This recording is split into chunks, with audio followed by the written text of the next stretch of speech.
கேழ்வரகு மாவை பயன்படுத்தி உடலுக்கு நல்ல ஒரு கால்சியம் சத்தை அதிகரிக்க செய்து உடல் வலி, உடல் சோர்வு, இடுப்பு வலி, கழுத்து வலி, மூட்டு வலி இதை எல்லாத்தையுமே சரி செய்யக்கூடிய ஒரு அருமையான சிம்லி எப்படி செய்யலாம் தான் இன்னைக்கு இந்த வீடியோல பார்க்க போறோம். இது செய்யறது ரொம்ப சுலபம், சட்டுன்னு செய்து முடிச்சிடலாம். அதே சமயத்துல சுவை ரொம்பவே பிரமாதமா இருக்கும். இது இப்ப நம்ம எப்படி செய்யறதுன்னு பார்க்கலாம். வெல்கம் டு டுடே சமையல். அதுக்கு ஒரு பேன்ல அரை கப் அளவுக்கு காய்ந்த வேர்க்கடலை சேர்த்துக்கிறேன். உங்ககிட்ட ஏற்கனவே வறுத்த வேர்க்கடலை இருக்குன்னா நீங்க தோல் நீக்கிட்டு பயன்படுத்திக்கலாம். இப்ப மிதமான தீயில வச்சுட்டு இந்த வேர்க்கடலைய நல்லா வறுத்து எடுத்துக்கங்க. இப்ப பாருங்க வேர்க்கடலை நல்லா வறுபட்டுடுச்சு. இத ஆற வச்சுட்டு தோலை நீக்கிட்டு எடுத்துக்கங்க. அடுத்ததா இதே பேன்ல 2 டீஸ்பூன் அளவுக்கு எள்ளு, வெள்ளை எள்ளு நான் இன்னைக்கு சேர்க்கிறேன். உங்ககிட்ட கருப்பு எள்ளு இருந்ததுன்னா தாராளமா பயன்படுத்திக்கலாம். அதுல இன்னும் அதிகமான கால்சியம் சத்துக்கள் இருக்கு. இதுவே நீங்க கர்ப்பமா இருக்கீங்கன்னா எள்ளு இந்த ரெசிபியில தவிர்த்திடலாம். நல்லாவே இருக்கும். டேஸ்ட்ல எந்த விதமான பாதிப்புமே வராது. நல்ல டேஸ்டாவே இருக்கும். இப்ப இந்த எள்ள மிதமான தீயில வச்சுட்டு ஒரு 2 ல இருந்து 3 நிமிஷத்துக்கு நல்லா வெடிச்சு வர்ற அளவுக்கு வறுத்துக்குங்க. இப்ப எள்ளும் நல்லா வறுபட்டுடுச்சு. இதுவும் எடுத்து அப்படியே ஆற வச்சிடலாம். அடுத்ததான் ஒரு பவுல்ல 1 கப் அளவுக்கு கேழ்வரகு மாவு எடுத்திருக்கேன். இது அந்த கடையில விற்பாங்க இல்லையா, கேப்ப மாவு, கேழ்வரகு மாவு, அந்த ராகி மாவு அப்படின்னு சொல்லுவாங்க இல்லையா, அதுதான் நான் இன்னைக்கு எடுத்திருக்கேன். இது நான் வறுக்கல எதுவும் பண்ணல. நம்ம ஸ்வீட்டா தான் செய்ய போறோம். இருந்தாலும் கொஞ்சமா உப்பு சேர்த்து செய்தோம்னா ரொம்ப அருமையா இருக்கும். அதனால துளியோண்டு உப்பு சேர்த்துக்குங்க. சேர்த்துட்டு ஒரு முறை கலந்து விட்டுக்குங்க. இப்ப இதுல நார்மல் தண்ணி, சுடு தண்ணி எல்லாம் சேர்க்கல, பச்சை தண்ணி தான் சேர்க்கிறேன். சேர்த்துட்டு தண்ணி எடுத்தோன்னு நிறைய சேர்த்துறாம கொஞ்சமா சேர்த்துட்டு சப்பாத்தி மாவோட இன்னும் இலகன பதத்துக்கு பிசைஞ்சு எடுத்துங்க. இப்ப பாத்தீங்கன்னா இந்த மாதிரி இந்த அளவுக்கு இருக்கணும். இது ஊற வைக்கலாம் எதுவும் தேவையில்ல. இப்ப ஒரு தவால இதை நம்ம சேர்த்துடலாம். சேர்த்துட்டு அப்படியே தட்டி விட்டுக்க வேண்டியதான். வாழை இருந்துச்சுன்னா நீங்க வாழையில தட்டிட்டு கூட அப்படியே நேரடியா சேர்க்கறதா இருந்தாலும் சேர்க்கலாம். கையில கொஞ்சமா தண்ணி தொட்டுட்டு இந்த மாதிரி பரப்பி விட்டீங்கன்னா உங்களுக்கு ஈஸியா வரும். தேவைப்பட்டா எண்ணெய் சேர்த்துங்க. நான் இன்னைக்கு எண்ணெய்லாம் எதுவும் சேர்க்கல.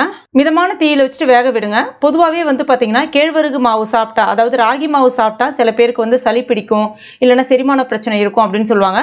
அது முற்றிலுமே ஒரு தவறான விஷயம். அதாவது ராகி மாவை நம்ம சரியான முறையில வேக வச்சு சாப்பிட்டோம் அப்படின்னா நிச்சயமா நம்ம உடம்புக்கு எந்த விதமான பாதிப்புமே ஏற்படுத்தாது. அதே சமயத்துல உடலுக்கு அவ்வளோ ஒரு நல்லது. ரொம்ப அதிகமான கால்சியம் சத்துக்கள் எதுல இருக்குன்னு பாத்தீங்கன்னா இந்த கேழ்வரகு மாவுல தான் இருக்கு. அந்த காலத்துல நம்ம முன்னோர்கள் ரொம்ப அதிகமா பயன்படுத்திய ஒரு தானியம் இது. இப்ப இதை நம்ம திருப்பி விட்டுக்கலாம். இன்னும் கொஞ்ச நேரம் இது நல்லா வேகட்டும். அவ்வளவுதான். இதை அப்படியே எடுத்து எட்ட வச்சிடலாம். இதே மாதிரி இன்னொன்னு போட்டு எடுத்துக்கலாம். இப்ப இதை இந்த மாதிரி உடைச்சு விட்டுக்குங்க. கொஞ்ச நேரம் ஆறட்டும். அடுத்ததான் மிக்ஸி ஜார்ல வறுத்த வேர்க்கடலையே தோல் நீக்கிட்டு எடுத்திருக்கேன். சேர்த்துக்கலாம். கூடவே அந்த வறுத்த எள்ளையும் சேர்த்துக்கலாம். அடுத்ததா அரை கப் அளவுக்கு வெல்லம். நீங்க மெஷர்மெண்ட் கப் இல்லைன்னா உங்க வீட்டுல ஏதாவது ஒரு கப்பை பயன்படுத்தி அடுத்தடுத்த அளவுகளை அளந்துக்குங்க. சரியா இருக்கும். இது சுத்தம் செய்யப்பட்ட பொடிச்ச வெல்லம். இது மண்டை வெல்லம் இருந்தா கூட நீங்க துருக்கிட்டு பயன்படுத்திக்கலாம். சேர்த்துக்குங்க. சேர்த்துட்டு நல்லா நைஸான பவுடரா இல்லாம இந்த மாதிரி கொஞ்சம் கொரகொரப்பா அரைச்சு எடுத்துக்கங்க. ரொம்ப நைஸா அரைக்கணும்னு கிடையாது. இப்ப இதை ஒரு மிக்சிங் பவுல்ல சேர்த்துக்கலாம். அடுத்ததா நம்ம தட்டி வச்சிருக்க அந்த ராகி அடைய மிக்ஸி ஜார்ல சேர்த்துக்கலாம். சேர்த்துட்டு அதையும் நல்லா நைஸா அரைச்சு எடுத்துக்கலாம். நீங்க என்னதான் அரைச்சாலும் இந்த மாதிரி பாக்கிறதுக்கு உங்களுக்கு கொஞ்சம் கொரகொரப்பா இருக்கிற மாதிரி தான் இருக்கும். நல்லா இருக்கும் அது.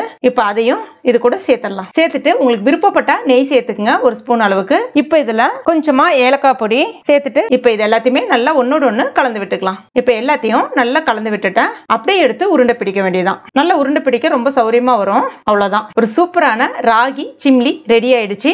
இது ரொம்ப சுவையா இருக்கும். டெய்லியுமே ஒன்று சாப்பிடலாம். அதே மாதிரி பாத்தீங்கன்னா இதை நீங்க ஃப்ரிட்ஜில் ஸ்டோர் பண்ணணுன்ற அவசியம் கிடையாது. வெளியிலே நார்மல் ரூம் டெம்பரேச்சர்லேயே 1 வாரம் வரைக்கும் வச்சு பயன்படுத்திக்கலாம். அவ்வளோ நல்லது. அதுவும் இப்போ பாத்தீங்கன்னா நிறைய பெண்கள் பாத்தீங்கன்னா இடுப்பு வலி, முதுகு வலி, மூட்டு வலி பிரச்சனையால அவஸ்தைப்படுறாங்க. அது மட்டும் இல்லாம உடல் சோர்வு அதிகமா இருக்கும். அவங்க எல்லாருமே இதை டெய்லியுமே ஒன்று சாப்பிடும்போது அவ்வளோ நல்லது. ஆண்களும் தாராளமா சாப்பிடலாம். கர்ப்பிணி பெண்கள் மட்டும் எள்ளை தவிர்த்துட்டு சாப்பிட்றதா இருந்தா சாப்பிடலாம். ஒன்றும் எந்த விதமான பிரச்சனையுமே கிடையாது. ரொம்ப உடலுக்கு ரொம்ப நல்லது. ரொம்ப சத்தும் கூட. முக்கியமா பாத்தீங்கன்னா குழந்தைங்களுக்கு இது அதிகமா செய்து கொடுங்க. ரொம்ப நல்லது. கண்டிப்பா ட்ரை பண்ணி பாருங்க. ட்ரை பண்ணிட்டு மறக்காம எனக்கு கமெண்ட் பண்ணுங்க. இந்த வீடியோ பிடிச்சிருந்தா லைக் பண்ணுங்க. உங்க நண்பர்கள் மற்றும் ஃபேமிலி மெம்பர்ஸ் கூடயும் மறக்காம ஷேர் பண்ணுங்க. மேலும் இது போன்ற டேஸ்டி ரெசிபிகளுக்கு நம்ம டுடே சமையல் இது வரைக்கும் நீங்க சப்ஸ்கிரைப் பண்ணாத நண்பர்களா இருந்தீங்கன்னா உடனே சப்ஸ்கிரைப் பண்ணீங்க. கூடவே மறக்காம அந்த பெல் நோட்டிபிகேஷன் சிம்பிளையும் பிரஸ் பண்ணீங்க. தேங்க்யூ.